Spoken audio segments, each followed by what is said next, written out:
원화가 휴지 조각이 되어가고 있습니다. 코스피가 급등해도 환율은 꿈쩍도 안 하고 오히려 천정부지로 치솟는 기괴한 상황이 벌어지고 있거든요. 예전에는 주식시장과 환율이 반대로 움직였는데 이제는 그런 공식이 완전히 무너졌습니다. 더 충격적인 건 이게 일시적인 현상이 아니라 구조적인 문제라는 겁니다. 한국은행이 외환 보유고를 쏟아부어도 환율은 용수철처럼 다시 튀어오르고 전문가들은 입을 모아 원화 약세가 뉴노멀이 될 수 있다고 경고하고 있어요. 도대체 무슨 일이 벌어지고 있는 건지, 그리고 우리 돈은 왜 이렇게 가치를 잃어가는지 돈의 흐름을 제대로 읽어보겠습니다.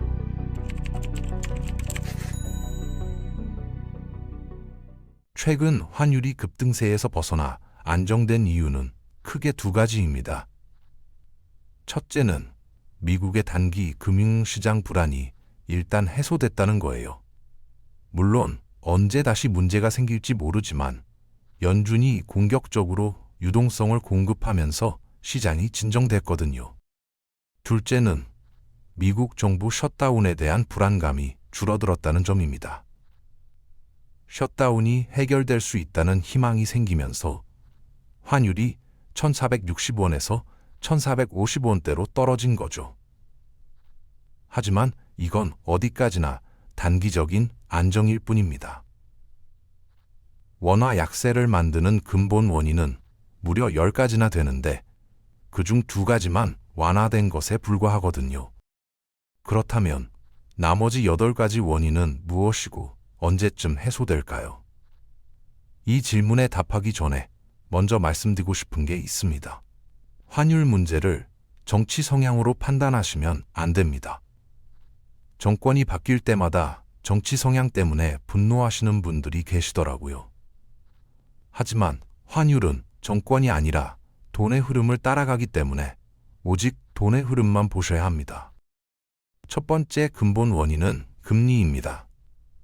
환율은 충실하게 돈의 흐름을 따라가는데 금리보다 더 중요한 건 없거든요. 금리는 돈의 가격이고 돈의 가격이 바뀌면 돈의 흐름도 완전히 바뀝니다. 지금 미국 금리는 3.75에서 4%인데 한국 기준금리는 2.5%밖에 안 됩니다. 기준금리도 차이가 크지만 시장금리는 더 심각해요. 2년물 국채금리 기준으로 미국은 3.6%인데 한국은 2.7%거든요.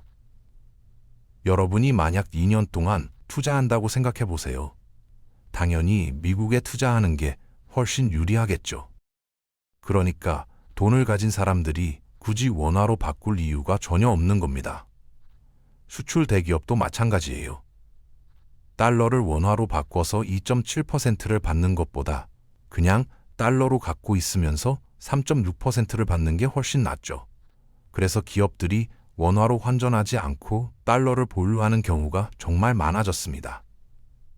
게다가 이번 금리 역전은 대한민국 역사상 처음 있는 일이거든요. 1999년 처음으로 미국과 우리나라 금리가 역전됐을 때 최대 역전폭은 1.5%였고 기간은 21개월이었습니다. 2005년엔 최대 1.0% 역전이 25개월 동안 이어졌고요. 2018년엔 0.75%인 역전이 23개월간 지속됐죠. 그런데 이번엔 어떤가요? 2022년 이후 지금까지 무려 2%포인트나 벌어졌습니다. 대한민국 역사상 2%포인트 역전은 처음이고 기간도 무려 41개월째 이어지고 있거든요. 폭보다 더 중요한 게 기간인데 41개월이나 역전이 계속되면 이제 고착화된 거 아니냐는 생각 때문에 사람들이 달러를 더 선호하게 됩니다. 더 심각한 건 과거 금리 역전은 모두 미국 경제가 과열됐을 때 일어났다는 겁니다. 1999년은 닷컴 버블 붕괴 직전이었고 2005년도 엄청난 호황기여서 미국이 일부러 금리를 끌어올렸던 시기죠. 그런데 지금은 미국이 금리를 낮추고 있는데도 우리가 미국보다 금리가 낮은 상태잖아요. 이 상황이 훨씬 더 심각한 겁니다. 기간이 길어지니까 원화 가치가 더욱 버티지 못하고 빠르게 약세로 가고 있는 거예요. 2024년 9월까지만 해도 환율이 1,300원이었는데 불과 몇 달 만에 1,400원을 넘어 1,460원대까지 갔지 않습니까? 두 번째 이유는 돈을 누가 더 많이 찍었느냐 하는 문제입니다. 요즘 달러를 너무 많이 찍어서 달러가 휴지가 되고 있다는 얘기를 많이 들으셨을 텐데 실제로는 어떨까요? 2022년 2월부터 지금까지 ME 통화량 변화를 보면 미국은 3% 증가하는데 그쳤습니다. 같은 기간 한국은행은 얼마나 찍었을까요? 무려 20.4%나 증가했습니다. 거의 7배 빠른 속도로 돈을 풀어낸 거예요. ME가 이렇게 많이 늘어나면 80%는 한국은행 책임이고 20% 정도는 정부 책임인데 결국 한국은행이 무자비하게 돈을 뿌렸기 때문에 원화가 빠르게 약세로 가는 겁니다. 우리나라는 대체로 미국 연준과 정책 공조를 해왔는데 이렇게 독자적으로 엄청난 양의 돈을 찍어내니 당연히 원화가 훨씬 빠른 속도로 가치를 잃을 수밖에 없죠. 사실 한국은행이 초저금리를 40개월 넘게 유지하고 돈을 미국보다 7배나 빠르게 풀었으니 환율은 진작에 1,600원을 돌파했어야 정상입니다. 그런데 어떻게 막았냐? 한국은행이 외환 보유고를 천문학적으로 시장에 뿌리면서 간신히 환율을 눌러왔던 거예요. 그래서 1,300원까지 내려갔다가 다시 튀어오르는 현상이 반복되는 겁니다. 시장 원리는 이미 환율이 더 올라가는 쪽으로 방향을 잡았는데 한국은행이 인위적으로 끌어내리면 잠깐 안정됐다가 용수철처럼 다시 튀어오르는 현상이 3년째 계속되고 있는 거죠. 돈을 찍어놓고 외환보유고로 막는 건 외환보유고를 소진할 뿐이지 결코 시장 자체를 바꿀 수는 없거든요. 세 번째 이유는 달러 매도가 대한민국에서 실종됐다는 겁니다. 우리나라는 수출 중심 국가라서 달러 공급은 수출 대기업이 원화로 환전해야 늘어나는데 지금 수출 기업들이 원화로 환전할 이유가 없어요. 첫째, 트럼프 대통령 압박이 심해서 어차피 미국에 투자해야 하고요. 둘째, 달러로 돈을 굴리면 금리가 훨씬 높으니까 굳이 환전할 필요가 없는 겁니다. 한국은행이 인위적으로 초저금리를 만들어놨기 때문에 수출 대기업이 달러를 외환시장에 공급하지 않는 게 벌써 41개월째거든요. 당연히 외환시장에 달러가 마를 수밖에 없죠. 네 번째 이유는 달러 매입이 천문학적으로 이루어지고 있다는 겁니다. 그것도 지속적으로 계속되고 있는데 주체가 바로 국민연금이거든요. 국민연금 보험료의 절반 이상은 무조건 달러 자산을 삽니다. 혹자는 국민연금이 매국이냐고 생각하실 수 있는데 절대 그렇지 않아요. 국민연금은 고민이 있습니다. 지금은 돈이 많이 들어오지만 10여 년 뒤엔 들어오는 돈보다 나가는 돈이 많아지는데 그때 자산을 팔아야 하잖아요. 만약 우리나라 자산만 갖고 있다가 판다면 코스피가 폭락하겠죠. 그래서 어쩔 수 없이 자산의 절반 이상을 달러 자산에 투자하는 겁니다. 국민연금 보험료가 쌓일수록 달러 수요는 급증하고 게다가 보험료율이 9%에서 13%로 점진적으로 올라가니까 달러 수요가 더 늘어날 걸 시장이 다 알고 있는 거예요. 수출 대기업에 달러 공급은 없는데 달러 수요만 늘어나는 외환시장이 되다 보니 환율이 올라가는 기대가 점점 커질 수밖에 없습니다. 게다가 그동안 국민연금이 달러 자산에 투자할 때 한국은행과 달러 스왑을 맺어서 환율 방어를 해왔는데 이게 미국 재무부한테 딱 걸렸어요. 미국 재무부가 올해 상반기에 너희들 국민연금과 통화 스왑한 거 외환시장 조작이라며 만약 계속하면 혼내줄 수 있다고 했습니다. 미국 재무부가 명시적으로 견제했기 때문에 이제 국민연금이 외환시장에 개입하기 정말 어려워졌죠.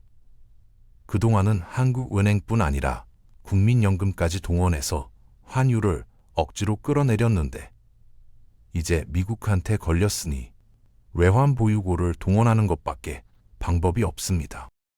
한때 우리나라 외환보유고가 4,700억 달러, 4,800억 달러까지 갔을 때는 외환시장에 개입할 자금이 넉넉했지만 지난 3년 동안 외환보유고를 계속 썼기 때문에 이제 크게 줄어들었습니다. 다섯 번째 문제는 우리가 내년에 적자 재정을 꾸렸다는 겁니다. 한국의 재정 적자 때문에 어떤 현상이 일어났냐면 한국 10년물 국채 금리가 몇 달 전만 해도 2.8% 정도였는데 최근 3.2% 또는 3.3%를 노크하고 있거든요. 이렇게 갑자기 국채 금리가 오른 건 적자 재정에 따른 시장 우려를 반영한 건데 금리가 올라가면 국채 가격이 떨어질 수 있다는 걱정 때문에 우리나라 국채 시장에서 달러가 빠져나갈 우려가 생기는 겁니다. 여섯 번째 원인은 해마다 미국에 200억 달러를 투자해야 한다는 거예요. 일본보다는 조금 유리할지 모르지만 우리나라 외환보유고 사정을 보면 큰 부담이 될 수밖에 없거든요. 우리나라 외환보유고는 280억 달러입니다. 그동안 한국은행이 무리하게 외환시장에 개입하지 않으면 통상 1년에 200억 달러 정도 외화보유고가 쌓였어요. 그런데 정확히 200억 달러를 미국에 투자한다면 더 이상 외환보유고가 늘어나지 못하겠죠. 그럼 한국은행의 외환시장 개입 능력이 상실됩니다. 참고로 이창용 총재 시절 한 해 외환보유고 소진액은 200억 달러였는데 한국 외환보유고는 자동으로 쌓이는 게 적어도 200억 달러라는 걸 생각하면 한 해 소진액이 200억이 아니라 사실상 400억 달러였던 거예요.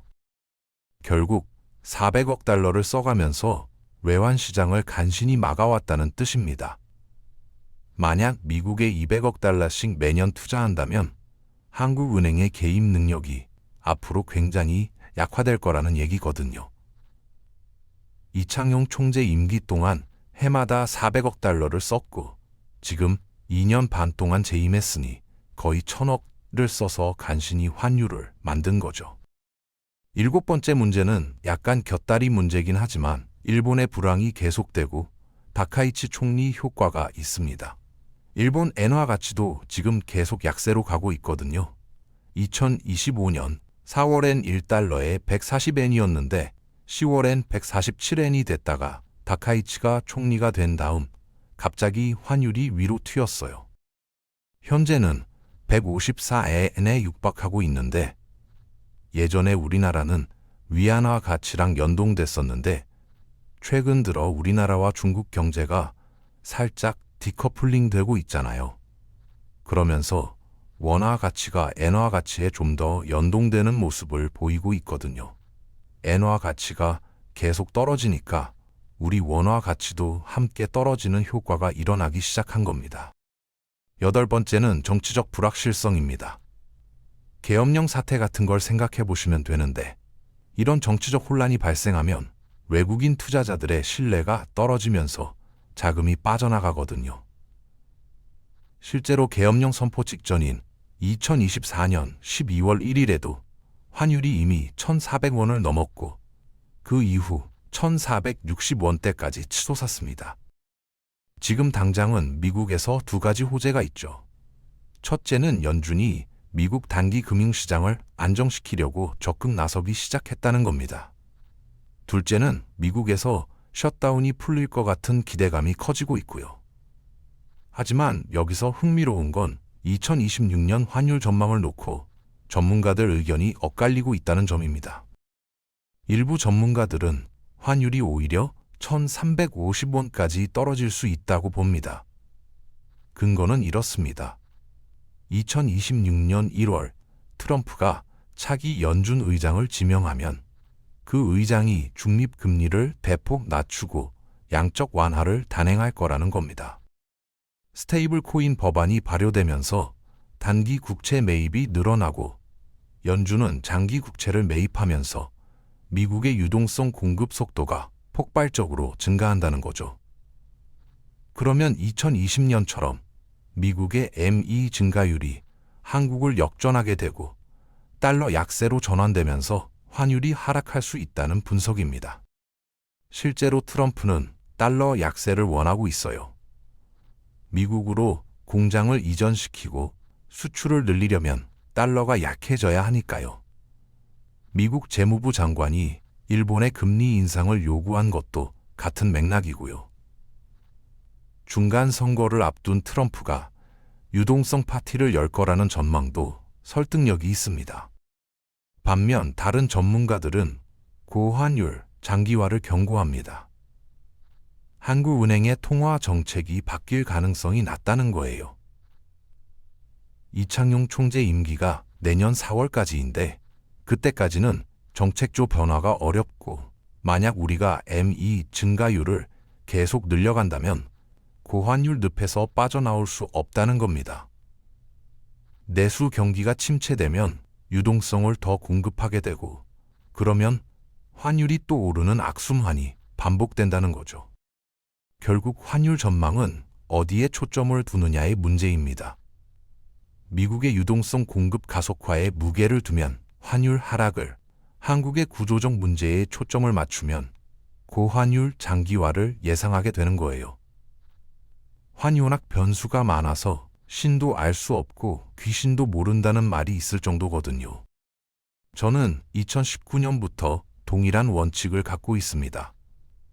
3년 평균보다 아래로 떨어지면 환전하라는 원칙인데 환율이 지금처럼 치솟을 때는 도대체 언제 꺾이겠냐는 생각이 드실 텐데 의외로 환율은 변동성이 크기 때문에 한없이 오르다가도 떨어지기도 합니다.